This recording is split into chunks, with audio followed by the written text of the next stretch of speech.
Jadi diibaratkan seperti ini. Kenapa ada lontong yang enak, ada lontong yang tidak enak? Jadi ibarat kita kalau mau cari sarapan ya, sarapan pagi, kita pasti cari mana lontong yang enak. Kita coba sini, oh ternyata nggak enak, maka kita nggak mau ke situ lagi. Ya, kita cari lontong yang di sana, oh ternyata di sana lontong yang di sana itu enak gitu. Maka besoknya pun kita akan ke sana lagi. Kita akan ke sana lagi untuk beli lontong lagi gitu. Jadi perbedaannya ya diibaratkan seperti itu. Ada lontong yang enak, ada yang lontong yang tidak enak. Begitu juga ada penceramah yang enak, ada penceramah yang tidak enak. Ya kalau penceramah yang enak itu pasti kita juga kepengen maunya dia harus sering-sering untuk kita dengarkan berceramah karena tertarik gitu, menarik gitu. Tapi kalau seumpama ada satu orang penceramah itu tidak enak gitu, ya ngalur ngidul gitu, maka kita besoknya juga udah malas untuk mendengarkan dia berceramah lagi. Bahkan dia lagi kan gitu ya kan. Jadi diibaratkan seperti itu. Bagaimana kok bisa ada yang penceramah enak, ada penceramah tidak enak? Maka diibaratkan juga ada lontong yang enak, ada lontong yang tidak enak. Ini pasti ada rahasianya. Ini pasti ada resepnya. Makanya kalau seumpama tadi masalah lontong yang tak enak pasti resepnya itu salah gitu. Resepnya itu dia tidak tahu, ya, supaya makanannya itu ataupun lontong itu enak. Sedangkan lontong yang di sana pasti dia tahu resepnya, ya, sehingga dia racik, ya, dia buat sehingga menjadi lontong yang enak. Tapi yang harus kita ketahui tidak cukup hanya sekedar resep saja. Dia sudah tahu ilmu resepnya, itu sudah tahu dia. Tapi kalau seumpama tidak sering dicobanya, tidak ada latihan, maka bagaimana bisa menghasilkan lontong yang enak? Misalnya ada orang yang sudah mempelajari bagaimana cara masak lontong, resep-resepnya sudah diajari, tapi dia tidak mempraktekkan, ya. Dia tidak sering latihan untuk mempraktekkan, maka lontongnya bisa jadi nggak enak. Tiba-tiba nanti pas dia udah buat, rupanya kayak asinan. Dia buat lagi, ternyata ada yang kurang ini segala macam. Maka nggak cukup hanya sekedar resep, tapi juga harus sering latihan, harus sering mencoba, harus sering melihat mana kelemahannya, mana kekurangannya, sehingga nanti semakin sering dia coba dan mencoba, maka insya Allah akan menghasilkan yang yang memuaskan. Akan menghasilkan yang memuaskan.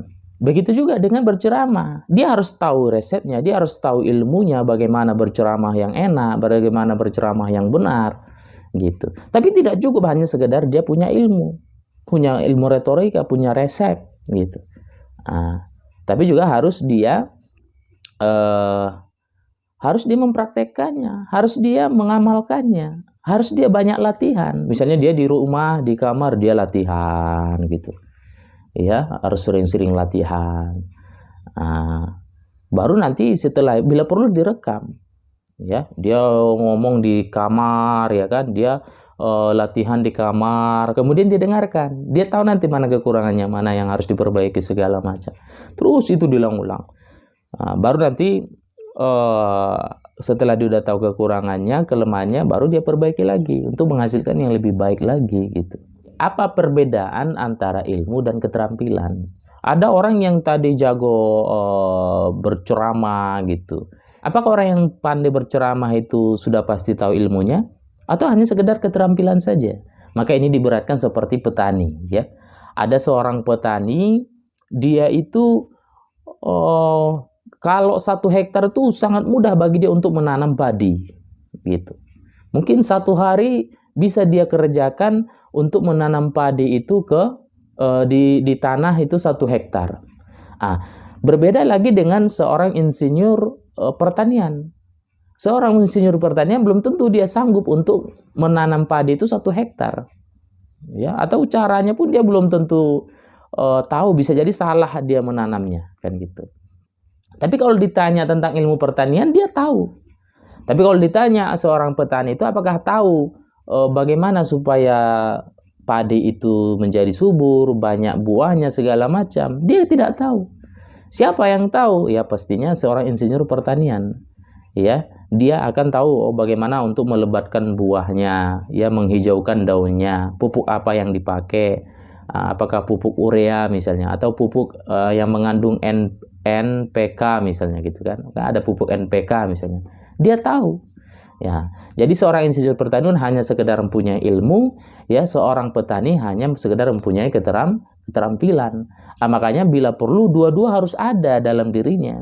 Dia mempunyai ilmu pertanian dan juga dia mempunyai keterampilan pertanian. Begitu juga lah seorang penceramah itu. Nah, jadi seorang penceramah itu dia tidak hanya mempunyai ilmu retorika, dia tidak hanya punya ilmu public speaking, tapi juga dia harus mempunyai keterampilan. Bagaimana dia supaya mempunyai keterampilan? Dia harus mengamalkan ilmunya tadi. Dia harus banyak mencoba dan mencoba tadi. Harus banyak latihan. Ya, harus banyak tampil gitu. Namanya keterampilan. Harus banyak tampil supaya menjadi keterampilan.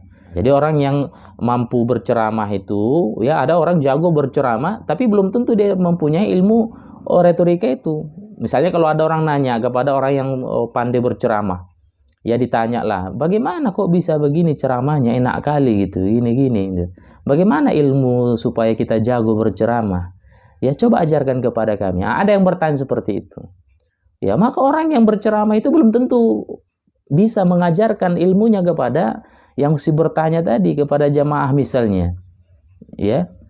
Karena dia hanya mempunyai keterampilan berceramah, sedangkan ilmunya tidak punya.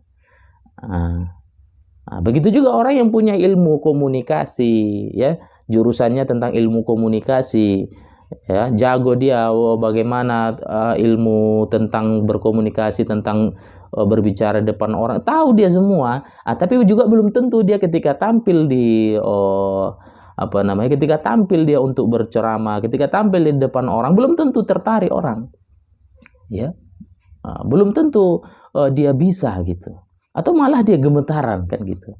Makanya dia harus mempunyai ilmunya dan juga harus terampil gitu. Harus dia sering mengulang-ulang, harus sering dia tampil supaya apa? Supaya dia bisa menghasilkan menjadi seorang penceramah yang hebat, penceramah yang menarik, ya, penceramah yang disukai oleh para pendengar. Mungkin itu saja. Assalamualaikum warahmatullahi wabarakatuh.